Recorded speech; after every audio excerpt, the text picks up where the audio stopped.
Good morning on this rainy Monday morning where I am in Kerry. So I hope that you're having a little bit better weather than I am. It's still a nice day though.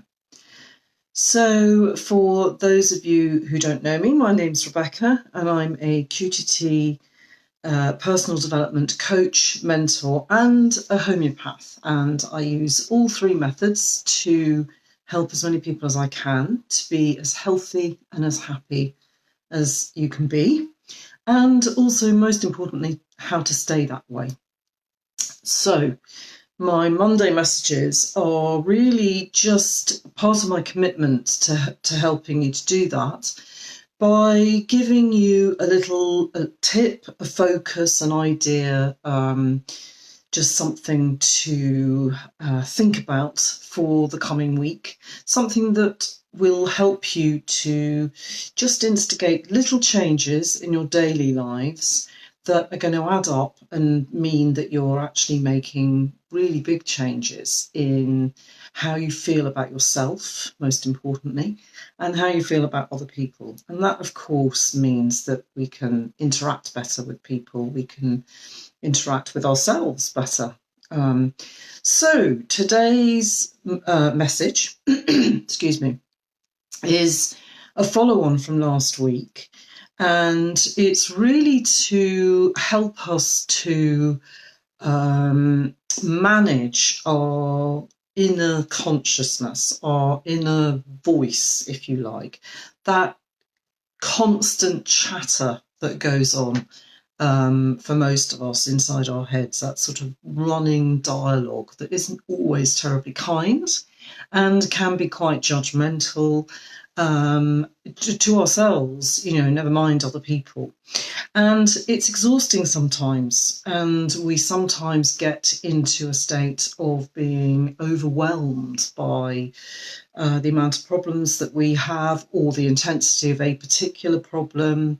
We can feel stressed, we can feel anxious, all of those things. So last week, and I can see that a couple of people have joined, so you're very, very welcome. Do let me know that you can hear me. That will be very helpful. Last week I talked about actually using something that we do subconsciously or unconsciously, which is that we kind of disconnect from things that are too painful, too sad, too stressful, any of those things. We do it sometimes in very traumatic situations, that we do what's called dissociation, and that is we literally remove ourselves, sometimes to the extent that we're coming out of our own body and watching ourselves. And that is because it's protection when feelings are just too painful or too intense to be experienced firsthand. So my tip or encouragement for last week was to invite you to notice when you think you might be doing that unconsciously. I'm not saying in any particularly traumatic situation, but we can do that in other situations as well. But also to start practicing actually doing it consciously. So if, for example, you're feeling terribly overwhelmed by something, to be able to just collect up all the elements of what's worrying you, what's stressing you out, just temporarily, if you like, putting them into a package and physically taking them out of your head and just creating some distance between you and those feelings, and noticing how that actually enables you to relax more and also to get better clarity about what the solutions might be. So that was last week's theme. So that was about conscious uncoupling. Although I did mention Gwyneth Paltrow, it wasn't about her necessarily. So today I wanted to talk to you about kind of the opposite of that, which is associating ourselves quite deliberately into the feelings of something that we're choosing consciously. feelings that we actually want to be feeling and that help us to feel better about ourselves or situations or circumstances. So I'm trying to give you an example. Yeah, so actually watching children is a really good way to start thinking about this association. So why would we choose to really amplify the feelings? Well, because it has a physical effect on the way our bodies work. So it releases all sorts of hormones and chemicals in our system that actually signal to all of our bodies that, yeah, this is okay, we're safe, we're relaxed, we're feeling happy, we're feeling quiet, still, peaceful, all of those things. And again, it's something that we do subconsciously every single day of our lives. If you watch children, for example, younger children, I'm thinking of my own son actually, who was just so brilliant at this. And some kids are kind of their behaviour is more obvious, so that you can actually really notice it.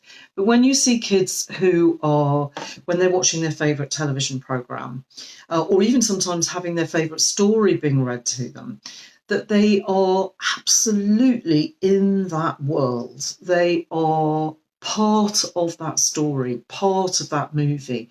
My son had to, I know when he was watching his favourite things, he had to dress up. He had to actually put on that knight's costume, and he had to have his wooden sword, or, you know, he had to be in his Batman suit, because it helped him to really get into the character and really become part of that world. And I'm not suggesting you dress up in a Batman costume, unless you want to, that's fine. However, we can use props to help us to get into certain roles, if that's helpful. I mean, for example, I've got a friend of mine who needs a bit of a prop to transition from when she gets home from work and she's in work mode, and then she steps into her parenting mode. So she actually consciously takes off one pair of earrings and puts on a different pair of earrings, because for her, she just needs to actually do something to help her to step into a slightly different role. For me, it was often, when I was working outside of the home, it was often about heels, wearing heels to work and then taking them off when I got home. I have another friend who actually has a very particular cardigan that she puts on when she gets home, because that just helps her to get into a different frame of mind. So those are all kind of tools to help us to just associate into a slightly different way of being. Now, that's helpful. But what I'm talking about today is more when we can stop that inner voice, whether it's an inner critic, whether it's just a running dialogue of not very helpful stuff, whether it's a running list of things that you've got to do. If you're somebody who finds that sitting down in front of the television in the evening helps you to unwind, helps you to just switch that running list off, or, you know, just stop thinking for a while, that's what you're doing. You're actually consciously, or subconsciously maybe, you're choosing to fully engage with something else that switches that thinking conscious brain off and allows you to just relax a bit, just to get into a different mode and be able to switch that voice off. Very, very important. It's probably the only time that you might be doing that. It may not be watching television for you. It may be something like listening to a radio program. It might be listening to music. It might be going outside and just actually staring at the trees, looking at the wind rustling the leaves and hearing the birds sing, watching the wind go through the grass. So it could be being in nature. It could be going for a walk. Anything where your focus is actually taken up with something that is unchallenging, if you like, that is just giving you the opportunity, to engage with something that can really enhance feelings of peace, of calm, of love, all of those things. So if you are going to watch a movie, thinking about your choice of movie. So, for me, the older I get, the wiser I get, if you like, the more conscious I get of this particular thing, my ability to choose what kind of feelings and emotions I want, mean that I don't really be wanting, I'm not wanting to watch things like violence or, unpleasant behaviour. Sounds really prudish. I don't mean it to sound like that. But anything where I'm going to feel very upset or very angry, maybe, I choose not to watch those kind of things most of the time, unless there's a very good reason for it. But if I'm choosing to try and change my mood, to switch off maybe, a little daily dialogue about worrying about something or stressing about something, then I will choose something that is light, kind, loving, is a really lovely story that has no violence in it, no unnecessary nastiness, if you like. Or I'll just go and sit outside and just listen to the birds and look at the trees and breathe in the fresh air and just be still and quiet. Reading a really good book can help. But for me, also painting is a time when I do that, because I am solely focused on the painting. I'm really not hearing any chitter chatter in my head.